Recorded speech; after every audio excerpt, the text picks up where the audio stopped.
Good morning, all. It's a pleasure to see that Africans are here. And it's also a pleasure to notice that in our midst we have the Deputy Minister of Zimbabwe. Welcome, sir. The pleasure today is to host the press conference on Society for AIDS in Africa as a custodian of organizer of ICASA, the International Conference on HIV/AIDS and STI in Africa.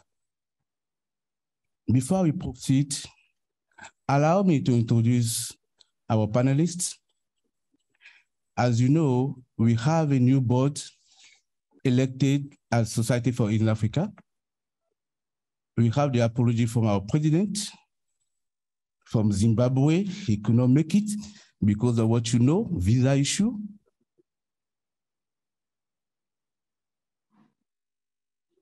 The next ICASA in 2023, nobody will have visa issue. It will not happen in Africa. We make sure that it will not happen in Africa. That's right. Saying that, we have in our midst the new board elected member, the Secretary General, Dr. Aliou, the Deputy Secretary General, Dr. Nohakla Ndulubu-Fikile, and our Board of Trustees, one of the members of our Board of Trustees, Professor Sheila Tulu. And we have Dr. Henri Nagai. He is member of ICASA Scientific Committee and also SAA member. Just to tell you that Society for AIDS in Africa is a society where we all belong to. You need to be members so that you can be engaged in what is going on in the continent in terms of HIV, in terms of human rights, and in terms of how to strengthen our health system in Africa. Let me introduce once again the panelists. Dr. Aliou was a pioneer in implementing Mali's community health policy and a physician director of the community health. He was the founding president of ACAD-SIDA, the most important non-profit organization offering treatment to PL in Mali. He also serves as coordinator of the Ministry of Health AIDS program for 10 good years. Dr. Aliou is a dedicated activist, advocating for human rights and access to healthcare, prevention, and treatment for PL. He was a director of Coalition Plus. Just to mention few, Dr. Sila has more than 20 years as a field soldier in the HIV field. He is the Secretary General of the Society for AIDS in Africa, the organizer of ICASA. The Deputy Director General of the Premier KwaZulu-Natal from South Africa is Dr. Nohakla Ndulubu-Fikile. My right.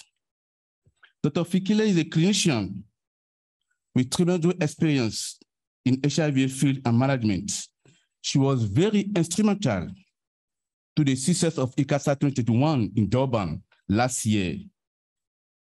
We are very proud to have her as a Deputy Secretary General of Society for AIDS in Africa. Let me introduce then our Board of Trustees, Professor Sheila Tulu. I'm sure that I cannot introduce her because she's a star in our continent. However, allow me to say that she's a Botswana nurse, specialist in HIV/AIDS and women health, and a nursing educator, former Minister of Health, former Director of UNAIDS, Eastern and Northern Region of Africa. Professor Tulu is a distinguished advocate for human resources in health issues. She's a recognized visionary leader and champion. Please, I really don't need to present Professor Sheila Tulu here. She's our role model of fighting AIDS with style and smart brain in Africa. I just want to share one of his, she sentence that I really like. Pastor Shalato used to quote and say, let me quote her, she's retired, but never tired to fight HIV/AIDS. Thank you. Then let me introduce Dr. Henry Nagai, one of our active members of the society. He's the chief of party of UNAIDS, strengthening the care consortium project in Ghana. In his 20 years as a public health and development practitioner, Dr. Henry has focused on using system science and clinical research approaches to overcome public health challenges, particularly in the area of HIV/AIDS, neglected tropical diseases, TB, malaria, and immunization. Dr. Henry has managed several large public health programs with funding from multilateral and bilateral development agency and corporation, and had leadership position at FHI 360 and UNAIDS. We are happy to have Dr. Nagai here as one of our vibrant and active SAA members. He is member of ICASA Scientific Committee. You know, ICASA is the largest HIV platform in Africa. And let me give you a brief background of ICASA before the panel will take over. The Society for AIDS in Africa was founded in 1989 at the 4th International Symposium on AIDS and Associated Cancer in Africa, now called ICASA, headed in myself France by a group of scientists, activists, and advocates in response to the HIV pandemic in our continent. The establishment of the society was the effect of the agitations of some African scientists for the conference to be organized in Africa's soil, because the burden of HIV in our soil is not here, it's in Africa. This agitation has begun the previous year in 1988 at the 3rd meeting in Arusha, Tanzania. The conference has until then been organized outside of the continent. The cause of this activist was supported by the then director of WHO, Dr. Peter Piot. And then they created Society for AIDS in Africa. Since its establishment in 1989, we have organized 22 ICASAs, conferences with a huge impact across the continent, as well as many activities in partnership with various African governments, international institutions, organizations, and civil society organizations. The inclusivity of key population, marginalized groups, and the fight against stigma and discrimination has been the backbone to sustaining all activities of Society for AIDS in Africa. The SAA Executive Board is convening today this press conference to highlight the outcome of ICASA 2021.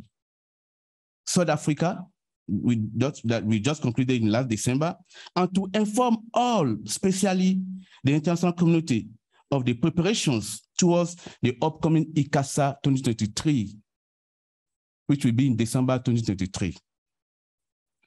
The International Conference on AIDS and SAA in Africa, ICASA, is an African platform per excellence to advocate for the end of AIDS by 2030, to contribute to strengthening the host country's socio-economic development, to call our respective governments to provide universal health coverage, to address the issue of non-communicable diseases and emerging infections in Africa, and to strengthen the health system in Africa.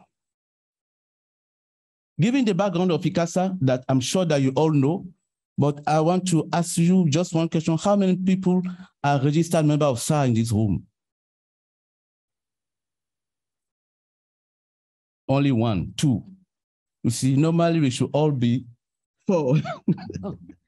We should all be registered or SAA member.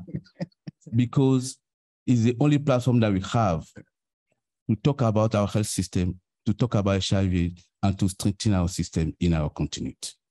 Please, let us register the member so that we can have a voice. Our voice can be loud and make sure that the leadership will help us, we hear us and we change the trend in our continent. Saying that, let me give the floor to Professor Sheila True to highlight what transpired during ICASA 2021 in South Africa, Durban. And after that, we give also the floor to Dr. Fikile to add on, and then we move. Thank you so much. Professor Sheila, you have the floor. Thank you. Thank you very much. Where does it go on? Thank you. Okay. Thank you very much, Luke. And good morning or good afternoon, ladies and gentlemen. Let me recognize also the Deputy Minister from Zimbabwe and everybody who is here, but to also add that, this is Society for AIDS in Africa, for Africans, but also people of African descent in the diaspora. So with that, I want to recognize Masha, who is there, who has been our sole supporter, and everybody else who is here, who is in the diaspora, because we depend on you a lot. So it's ready to say welcome. To also highlight that next year, I'll be turning 70 in December, and it also marks my 40 years in the AIDS response. So anybody who wants the history of that, come over here. You are most welcome. I have attended all the AIDS conferences. I have participated in all the ICASAs and organized them. And as she said, I'm not yet tired until we end HIV. So it's really great to be here. But the highlight for me, of course, was last year when we were in Durban. What started as a hybrid conference actually became completely virtual because of COVID. So indeed, it was a challenge, but we rose up to that challenge, showing that when it's African, done in Africa, is possible. So with that, really, I want to pay tribute to Luke and the staff and everybody who rallied around, and of course, our host, South Africa. We had a great conference where we had 4,025 participants from 83 countries.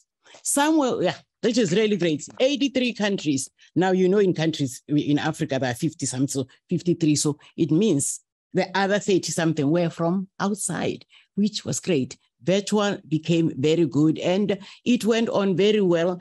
Women represented more than about 45% of the delegates. But actually, the plenary speakers, women were about 62%. Of that were women, showing that, yes, the epidemic still bears the face of a woman. And indeed, if you are here and you attend one of the PAP week, this is the Pan-African Positive Women's Parliament, Pan-African Positive Women Living with HIV, it shows that the face of HIV now in Africa is an older woman. But we don't want to leave the young ones behind. So that most of the participants were actually 52% were under 45 years of age. Why? Because as we are aging, we want to ensure that we have the future with us, the future that will be able to end this epidemic. And yes, we try to lift as we climb. So indeed, that's why somebody like me, I'm very disappointed that a lot of our future has been left behind because of the visa problem.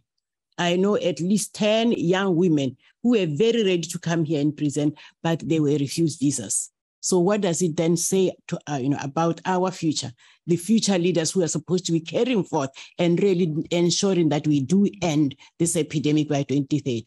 So it's really a problem. And I'm glad, Luke, you did say that for us, that will not happen. That will not go happen. Oh, yeah. So, and indeed, if you look at also, we had awarded quite a number of scholarships for virtual attendance, and they were well taken. The presentations were really good. More than 60% of the participants said they were satisfied with the conference, completely satisfied. And I take it that The other 30-something% really wanted that face-to-face interaction, because in the ultimate, we are, as human beings, we are human. We are interacting animals. So something that is that virtual, you keep saying, oh, there is so-and-so, I could be there hugging her. So, but we're hoping that, as we are now combining the fight against AIDS and COVID, we probably will have fewer and fewer, such completely virtual events. So I think I'm going to hand over to my colleague, because really she was right there, the center of it all, and they worked hard. So over to you, Dr. Ndlovu. Thank you so much. Thank you very much, Professor Klo. As you rightly say, you are far from retiring. You are not tired. You are here. You are not tired. Thank you very much. I do want to greet all the Africans, both in Africa and in the diaspora. We are here, the Deputy Minister, the board members, and our trustee, and the media, the most important people for today. To say what is important is that whilst we had a virtual, I think the context of being in Africa is very important when we look at our response in the issues of HIV and STI and how we organize ICASA. One of the things that we had to remember when we were planning was that some people may not have access to connectivity, which is our reality on the ground. And we had to look at that as part of participation. So when we are saying everybody was participating, we meant we had to organize virtual at the local communities. And that was part of ensuring that, fulfilling that participation of scholarships. So whilst you had scholarships, but you also had to say, even if you offer scholarship, somebody may not be able to have that virtual. So those are the things that we are saying when we are organizing in Africa. You look at the context of Africa in ICASA and you take care of ensuring that everybody participates.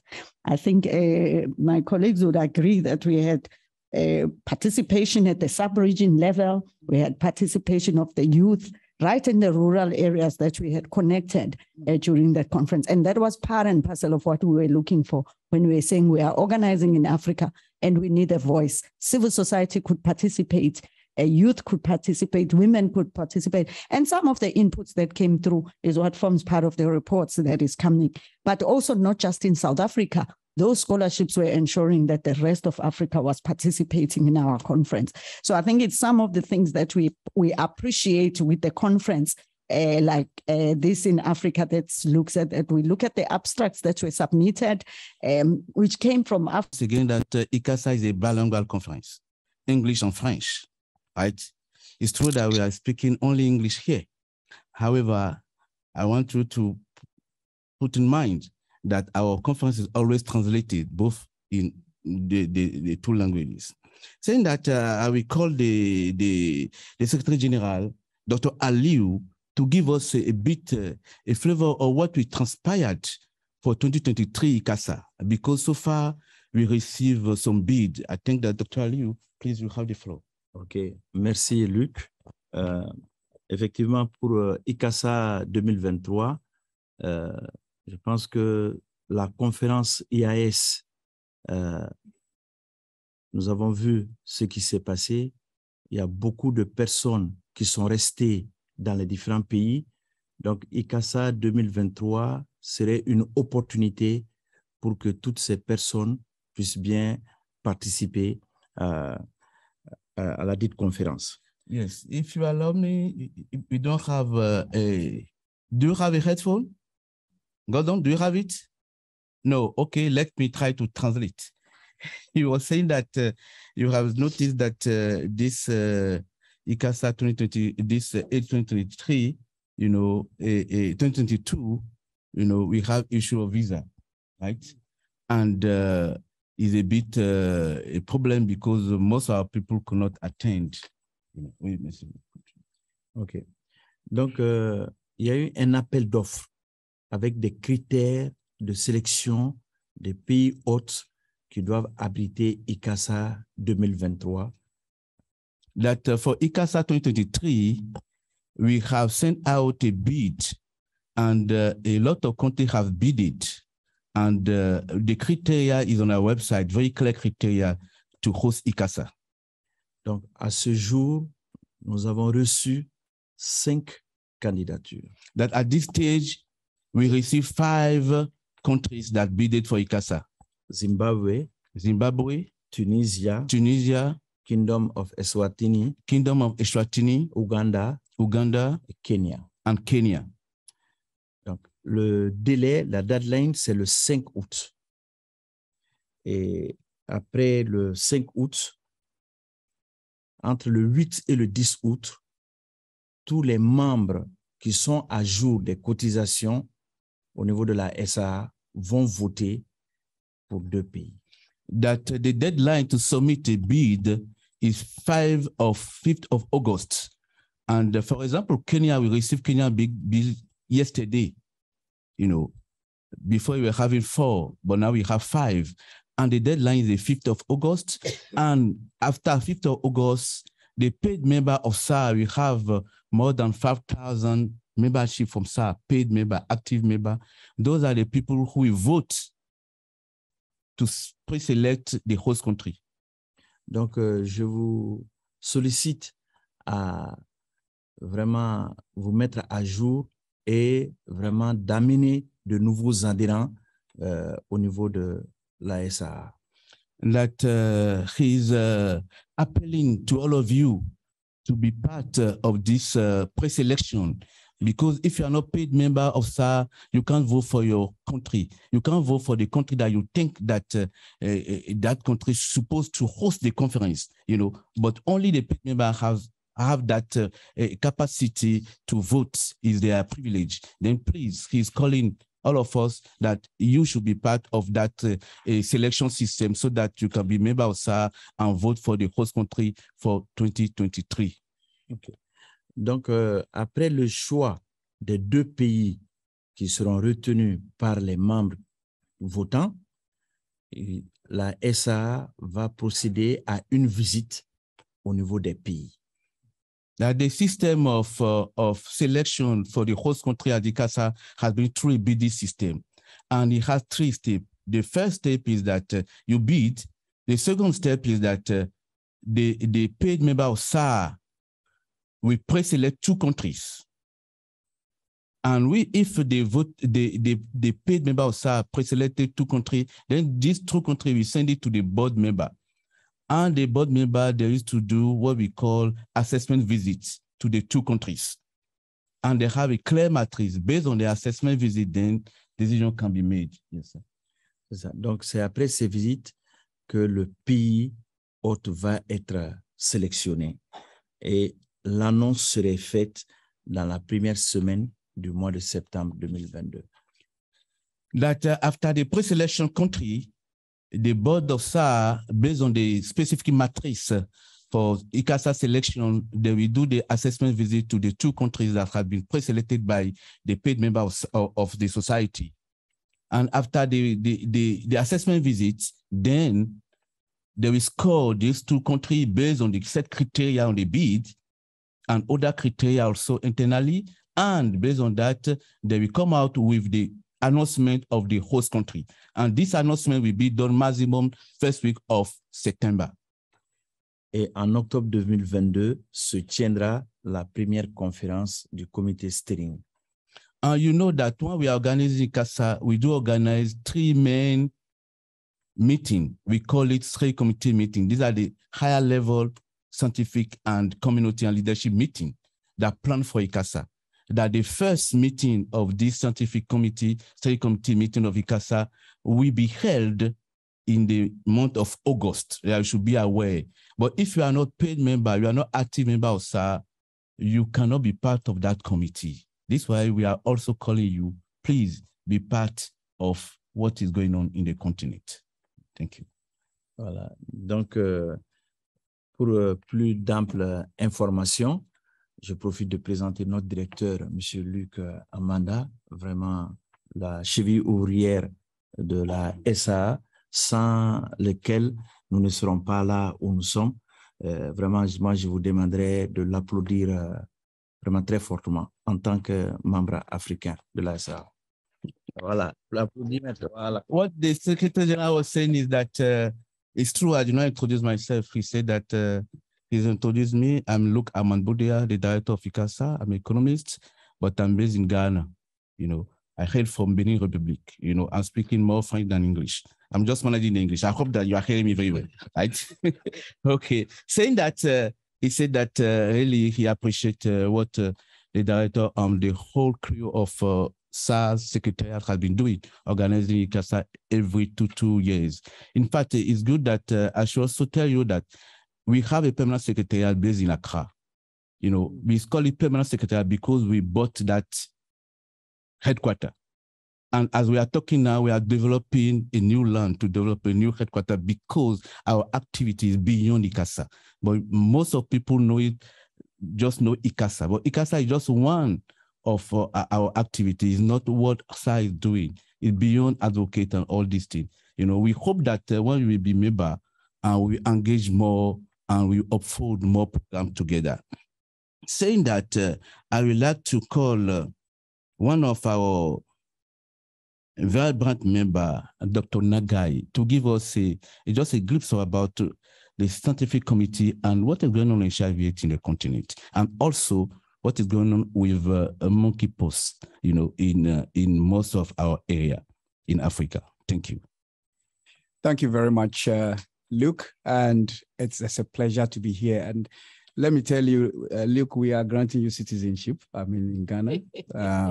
The secretariat is there. I'm Ghanaian. I'm from Ghana. And I can tell you there's a lot of support for SARS secretariat.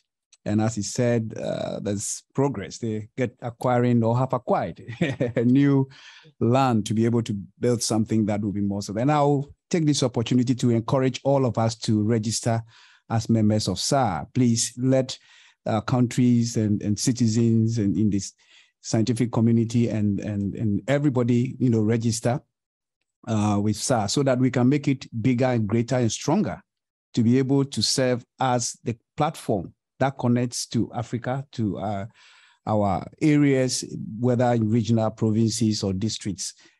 So in terms of the scientific committee, I can tell you that we have progressed in terms of the content of the scientific publications, research activities, and everything to do with the scientific work that SAA have been promoting.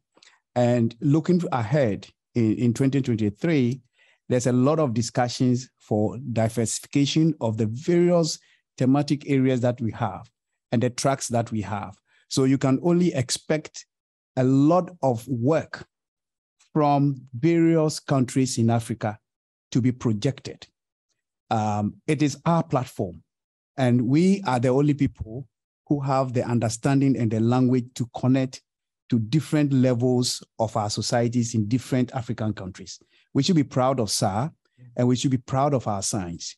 I can tell you that some of the regrets we have now relating to even instruments like oximeters that detect oxygen saturation levels, there have been problems with errors in terms of detecting these levels in colored people, majority Blacks in Africa. And so we need to raise our scientific consciousness, push our research agenda forward, being it in COVID research, being it in vaccine research that is coming up in the area of HIV.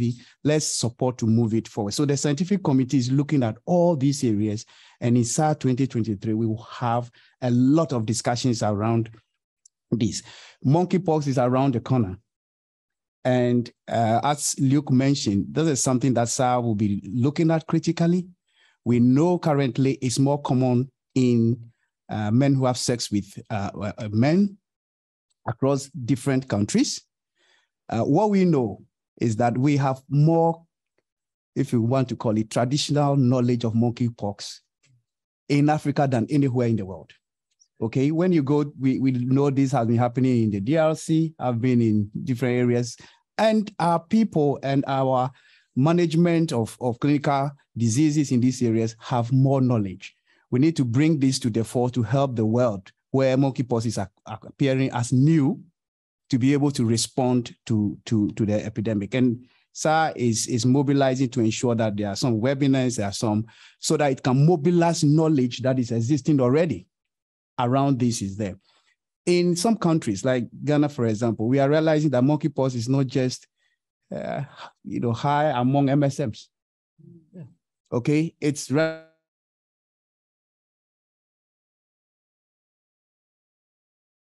coming through from different groups, and this looking up. So there is indigenous local knowledge around the management of monkeypox that has been there already and been managed in our countries before what we are declaring now as a fake, what we call the public health emergency, or it's not yet there, but that is coming through. So Luke, thank you very much for bringing this meeting, this press conference, and highlighting what we should expect. Once again, please register and be a member. I'm a proud member of SAA. We can only make it stronger when we register, pay some whatever the fee is, very, very minimal, and make sure that it's a stronger platform to project African science, to project the things that we do in the continent and help us respond to our own epidemics and things that can come through here. So thank you very much. One correction, I work for JSI as a chief of party, not for, it's just, I know the problems Luke has. He thought I cannot get the visa to be here, but I have been able. So thank you very much. Okay. Thank you so much. Thank you so much. I would just like to give you a brief of what will be ICASA 2023 again. ICASA 2023 will be completely hybrid, virtual and physical, in person. Rest assured that. And that we have changed ICASA program at the last ICASA, and it will start again every day. The program will start at 9 and we close at 4, so that we can mitigate the impact of COVID, because we're seeing the COVID area. And we can also allow people, to how we call it, to network and to know the country. That's very, very important to say. So now I think that we can have some question and answer. If there is other question if you have some question to the panel, you are welcome. We have at least 5 to 10 minutes, and then we can go ahead. Any question? Yes, Mr. Minister. No.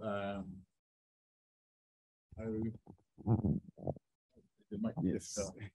Go on. The voice is loud enough. But the voice is loud enough. Yes. Can I stop it?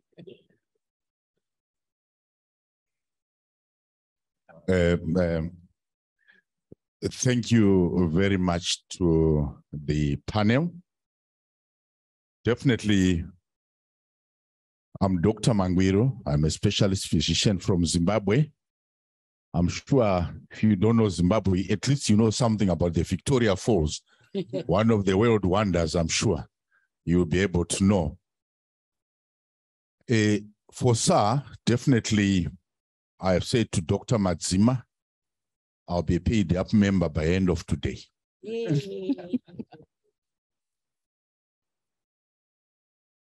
For me, this is very interesting. I want to thank you for recognizing my presence. And I definitely want to say, for Africa, this is it. This is it, because you rightfully put it. It's us. We know our problems. We know how to go about it. We know how to solve it. And it's very important. We can interact and exchange ideas at our level. And we are no longer going to say we talk about HIV in a strange land. We are talking about HIV/AIDS where it's supposed to be. Be it in a mine, be it in a farm, we'll be there as Africans, in Africa, for Africans. This is very important.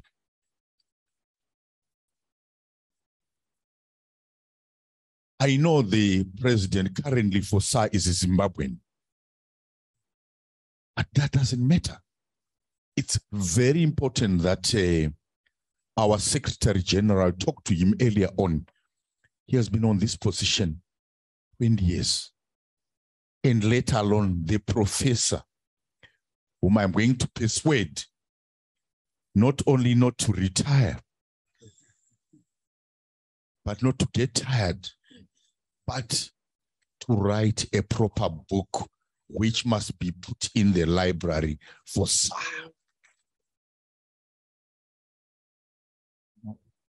This will be supported. We need this history. 40 years. You were 30 when you started. Yes, very young and naive. You see, now very wise and clever. So definitely all of us here are privileged to hear this history as Africans.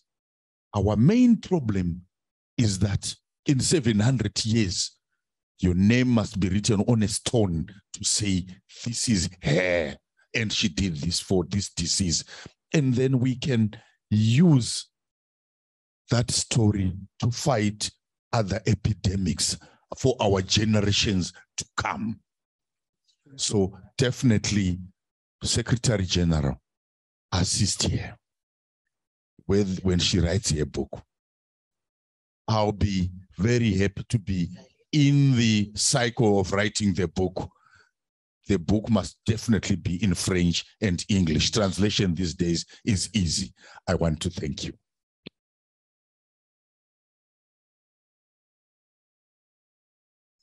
Any more questions? Yes, Dr. Masha?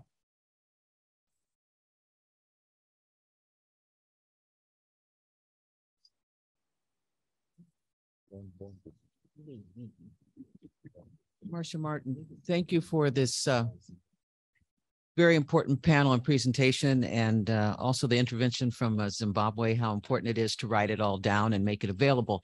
And so I want to ask a question.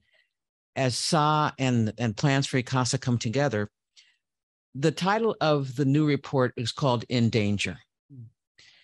And sometimes In Danger leaves us kind of down and depressed because so much is going on and we're not where we want to be.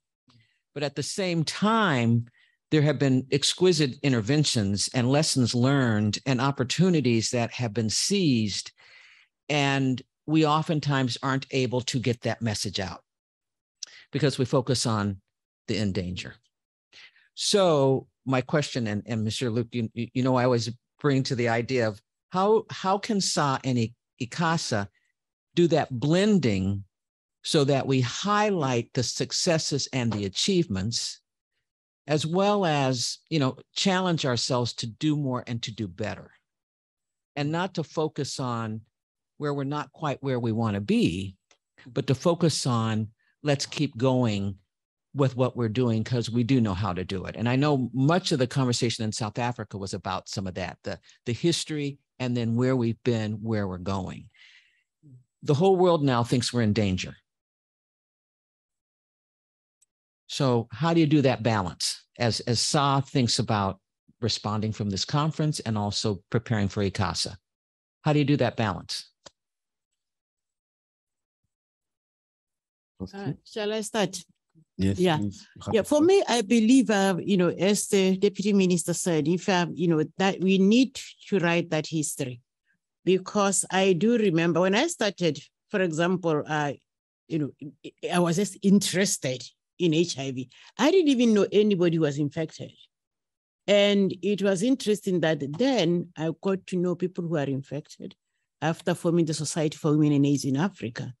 And came a point where we were burying, you know, tens of people every week, every weekend, to where we are now, so that we need to highlight the fact that we come from far.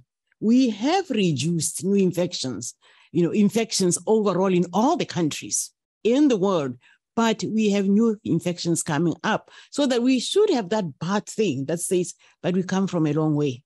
And we know, you know, the COVID epidemic did mess up, Because right now I chair the Global HIV Prevention Coalition, where the idea had been we want that by the year 2025, we have at the most 500,000 new infections globally. But this past year has been over 1.6 million. So that we need to just highlight that we've had a jump, but we need to still concentrate on HIV prevention so that we take it back to where we still want to go. So I think it's really the message that we should be able to say that there is hope in there. We've come a long way. We've had people die, but now, I mean, I remember some of the women that I formed SWA with, people who are infected with HIV.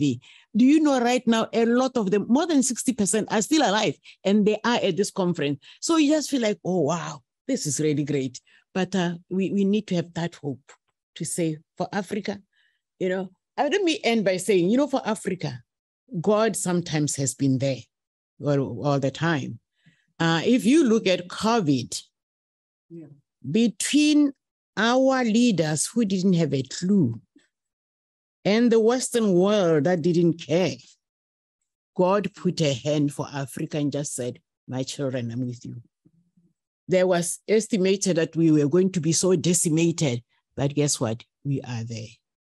Even the country that has been most affected, South Africa, has been able to handle quite a lot. We've had 101,000 deaths, when in fact, in a population of over 58 million, we had thought it would probably be more than 1 million people gone.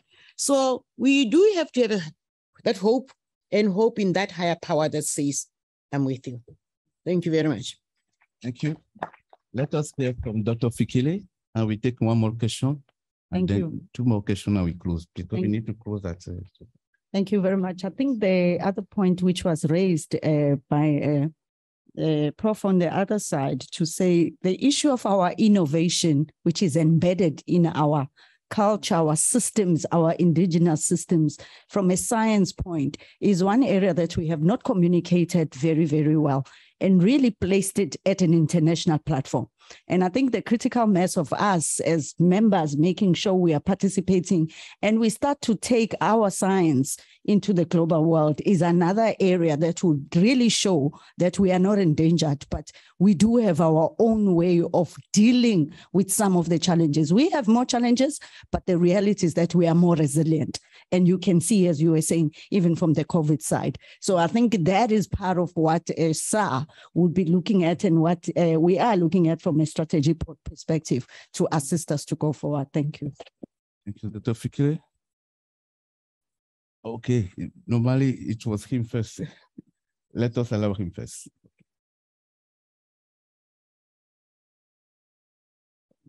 Good afternoon.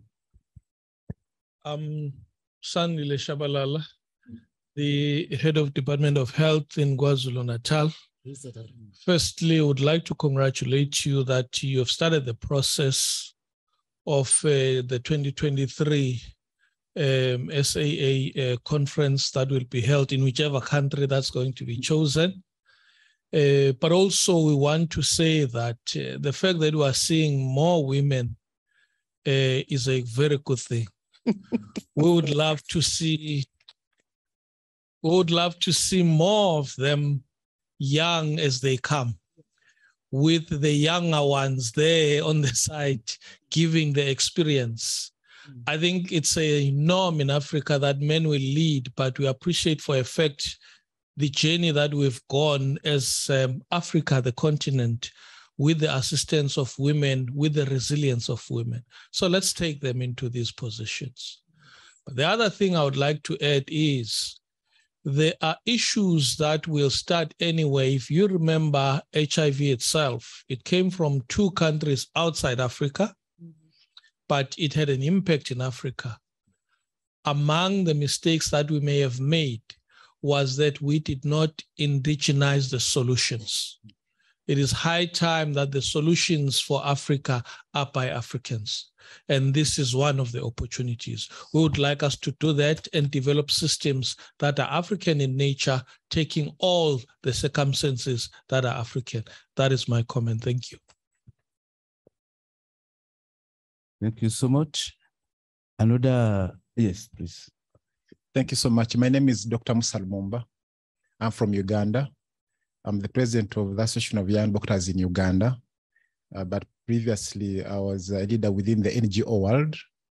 Actually, I sat on the board of UNAIDS representing African NGOs. And I must say that I learned a lot from Professor Tilao when she was still at the helm of UNAIDS in Eastern Southern Africa. Over time, I've seen that when we talk about HIV, actually, we are talking about Africa. When I talk about new HIV infections, we are talking about Africa. We're talking about gaps in HIV treatment, policies, and everything else. We're talking about Africa. Unfortunately, I don't see Africa-led mechanisms. For example, the funding mechanism that we currently have are Global Fund and PEPFAR.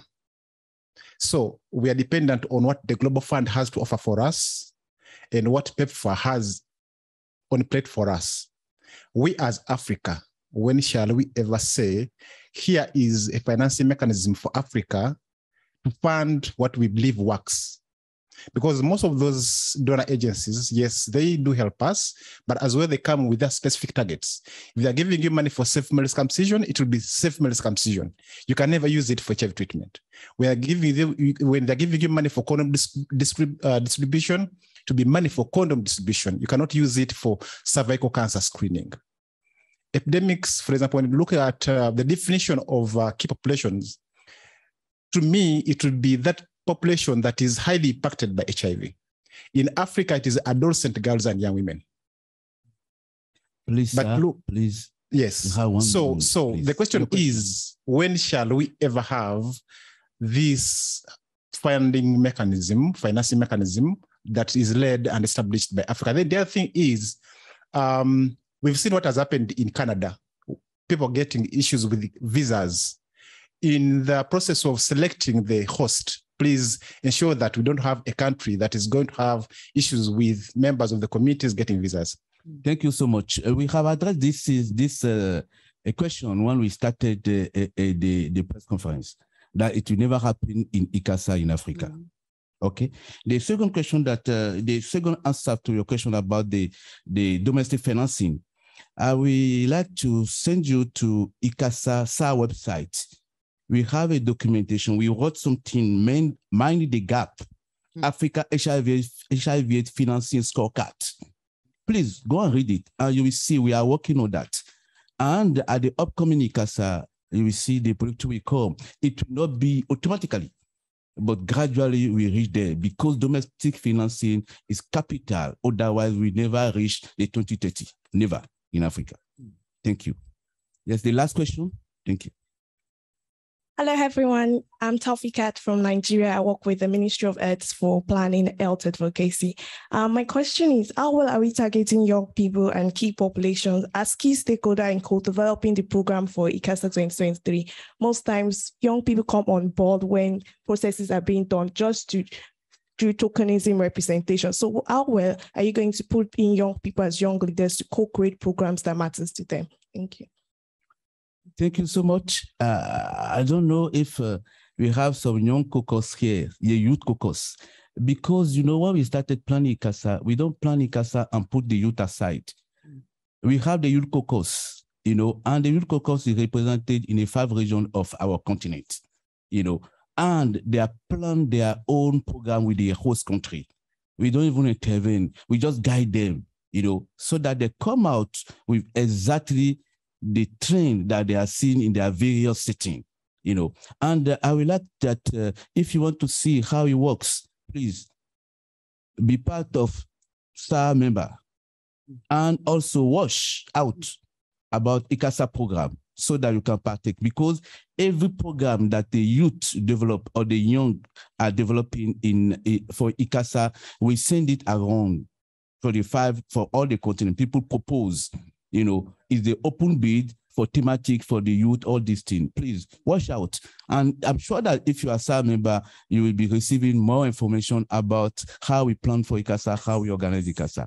I would like to thank you so much, but I want to give the last word to all the panelists, at least 1 minute for each of them, you know, to address this, to close this press conference. We'll start from Dr. Nagai. Please. Thank you very much, Luke. I would say quickly that SAA from the last year actually organized a participatory system that brought together leaders of various key population and vulnerable groups, including people with disability, that have discussed so many things with support of Voice, the organizer supported, to make input into what will happen in 2023. We know we are in Africa and we know our problems and the variety and different groups that will be in. So please watch out for that. And we are going to bring our signs to inform the world in 2023. Thank you so much. Dr. Fikila? Okay, thank you. For me, is to encourage. I want you to conclude. Let Dr. Fikila. Okay. Thank you very much. I think mine will be to say this is our time. Let us all participate. Let us take this Africa forward. And this is our only chance. Thank you. Thank you so much. Moi, ce que je voulais dire, c'est notre conférence. C'est fait This par les Africains pour les Africains. This conference is planned by African for African. Elle sera ce que nous voulons qu'elle soit. And this conference will be what we are planning to be. Voilà. Thank you so much. Okay. Well, thank you very much. Let me thank everybody for participating, especially you, our Deputy Minister, and to just encourage everybody who's here, Africans and people of, African descent in the diaspora to participate and be members, because it's only when you are not members that we will be in danger. When you are members, you will be there participating and ensuring that we move ahead, in the right direction. So, and the great part is that if you pay your membership now, for the next ICASA, your membership, your registration fee is actually is included in there. Is included your membership for the following year. So you're fine. It's really to say it is for us. Only we can develop it. Only we can let it go down. So let's lift it as we climb. Thank you so much. Thank you so much. Thank you so much for your time, and have a safe trip back home. Let us meet in Africa in 2023. Thank you. You understand, before we pass.